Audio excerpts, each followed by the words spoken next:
Un mot peut-être des images que l'on voit, images donc de ce convoi présidentiel en train de descendre les Champs-Élysées. Vous le voyez, François Hollande entouré par les principaux responsables des armées françaises. Qui voit-on précisément, Général Desportes? Eh bien, l'amiral Guyot est avec le président de la République, l'amiral Guyot qui est chef d'état-major des armées. On le voit à présent. Et puis derrière, le gouverneur militaire de Paris, le général de corps d'armée Charpentier, qui est responsable de l'ensemble du dispositif.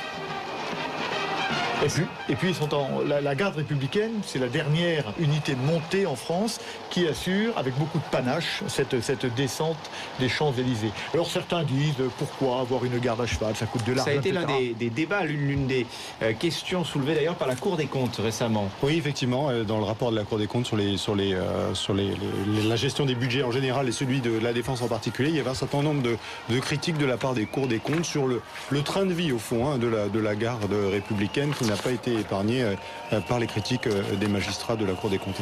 Pourquoi est-ce utile d'avoir une unité avec du panache comme ça pour des occasions telles que le 14 juillet? Parce que la France est un grand pays, la France est un pays qui a du panache, que la France doit être fière d'elle-même, elle doit pouvoir rendre les honneurs à ses propres autorités, aux autorités étrangères qui viennent la voir.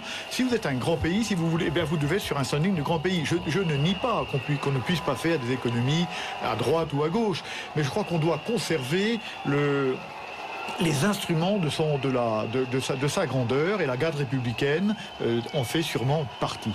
Quelque chose qui frappe dans ces images, ce n'était pas le cas lors du 14 juillet précédent, c'est qu'il y a, semble-t-il, du monde derrière les barrières pour aller admirer les militaires.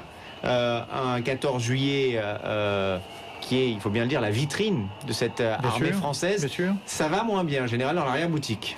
Ça va moins bien dans l'arrière-boutique. Mais d'abord, rappelons, il y a des Français sur les Champs-Élysées et 92% des Français considèrent que les armées sont l'institution dans laquelle ils peuvent le faire le plus confiance. C'est un sondage qui est